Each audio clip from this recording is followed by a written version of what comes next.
Bene data bakundwa b'umwami Yesu Kristo, mwese abakurikira izi nyigisho tubahaye ikaze mu biganiro bya Saveur Divine. Ibi biganiro mu bitegurirwa n'abavugabutumwa bwiza batandukanye, akaba ari umuhamagaro ugendera ku ijambo ry'Imana byanditse mu gitabo cy'ubutumwa bwiza uko bwanditswe na Matayo ibice 24 umurongo wa 14. Kandi ubutumwa bwiza bw'ubwami buzigishwa mu isi yose ngo bube ubuhamya bwo guhamiriza amahanga yose, nibwo imperuka izahera ko ize. Ibi biganiro mubikurikira ku channel ya YouTube yitwa Saveur Divine. Tubifurije kugubwa neza. Imana Data ari nayo So ibaha umugisha.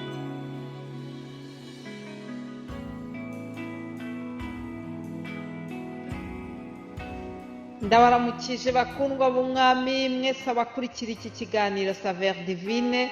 Amahoro ya Kristo nabane namwe. Nejejwe n'Imana kongera gutangira iki cyumweru cya gatatu cy'ukwa kabiri, kugitangirana namwe. Imana yacu nishimwe cyane.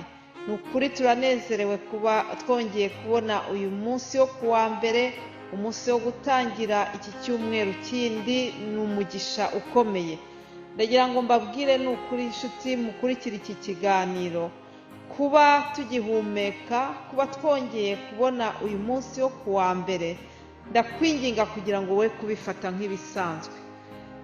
Mu buzima bwa buri munsi burya iyo umuntu aguhaye ikintu, icyo kintu abona ari icy'agaciro yaguhaye, ariko akareba agasanga wowe utacyitayeho, utagihaye agaciro kacyo, burya bijya bibabaza. Rero no ku Mana yacu niko bimeze. Nukuri Imana iba yaduhaye, yatwongereye ubuzima. Ndagira ngo nkubwire ngo we kujya ubifata nk'aho ari ibintu bisanzwe. Oya, ntabwo ari ibintu byoroshye. Ntabwo ari bisanzwe ko wabyutse ugashobora gukandagira, ugashobora kugenda bikemera. Ntabwo ari bisanzwe ko mbyutse nkashobora gufungura akanwa, nkashobora kuba ndi kubavugisha kuri ubu buryo. Ntabwo ari bisanzwe. Nukuri ndabishimira Imana. Zamuye icyubahiro cy'Imana yacu rero, kuko yongeye kuduha gutangira icyumweru gishya. Nukuri tuyizamurire icyubahiro. Imana yacu nishimwe cyane.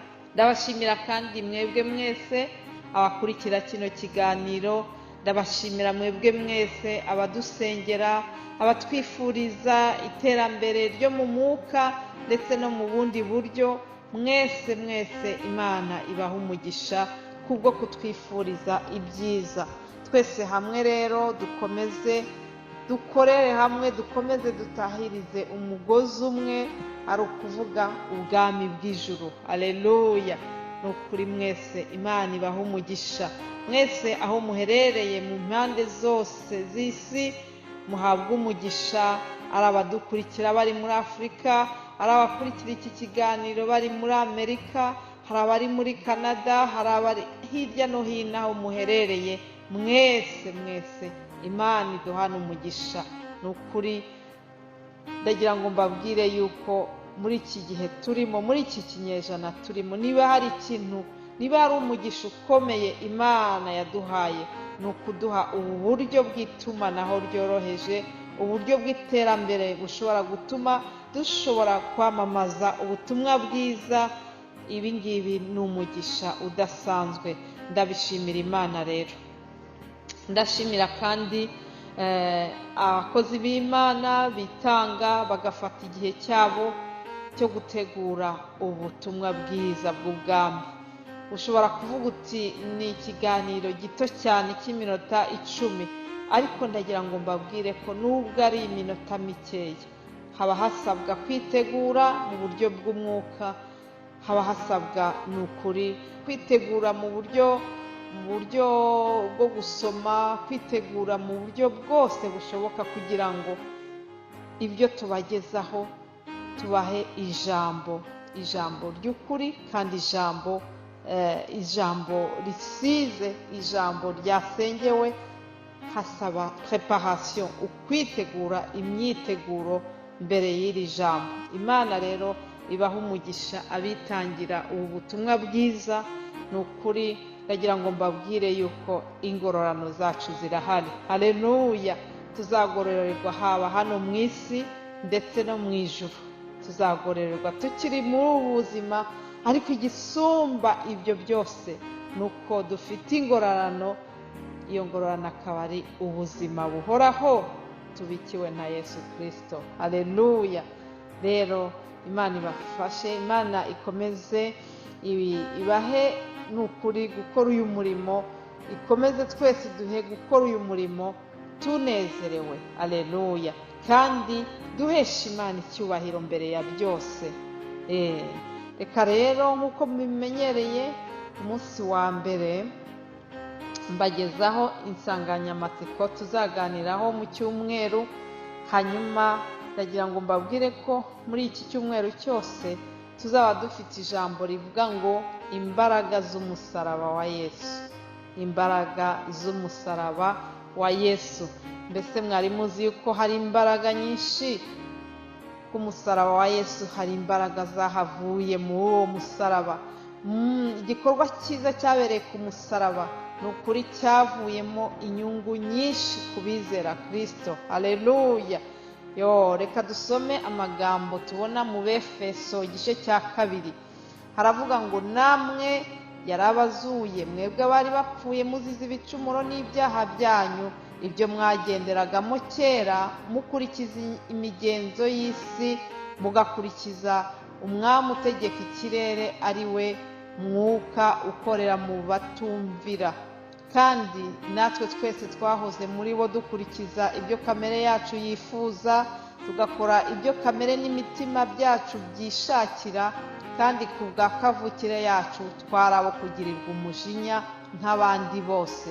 Ariko Imana kuko ari umutunzi w'imbabazi, yaduhinduranye bazima na Kristo kubw'urukundo rwinshi yadukunze, ubwo twari dupfuye tuzize ibicumuro byacu. Ubuntu nibwo bwabakijije. Iri jambo rirangiye rivuga ngo ubwo twari dupfuye tuzize ibicumuro byacu. Ndagira ngo mbabwire inshuti mwumve iki kiganiro, burya umuntu wese utaramenya Kristo, umuntu wese utarakira Yesu Kristo, ubuzima abayeho Imana iramureba ikamureba nk'upfuye. Hari ukuntu ngo tuba dupfuye tuzize ibicumuro n'ibyaha byacu. Nicyo uyu murongo wa mbere watubwiye ngo namwe yarabazuye. Ni ukuvuga ngo ku musaraba wa Yesu Kristo twahawe ukuzuka. Ndifuza yuko iki kintu mucyumva.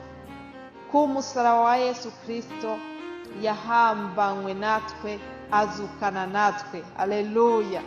Twazukanye nawe. Umukozi w'Imana Pawulo niwe yabivuze neza, aravuga ati nabambanywe na Kristo, nzukana nawe. Ati uyu munsi si njyewe uriho, ahubwo ni Yesu Kristo uri muri njyewe, uba muri njyewe. Haleluya! Ndagira ngo nkubwire ko muri bintu byinshi twakuye ku musaraba wa Kristo, nuko ibicumuro n'ibyaha byacu byahanaguwe kubera uwo musaraba. Ibyo twagenderagamo byose byahanaguwe n'imbaraga zavuye ku musaraba.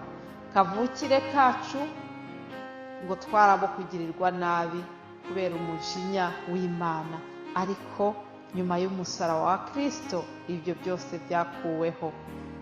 Ndakwifuriza kugira ngo nukuri muri iki cyumweru cyose dutangiye uzasobanukirwe inyungu z'umusaraba, imbaraga z'umusaraba wa Kristo. Icyama ugaha agaciro umusaraba wa Kristo kurushaho.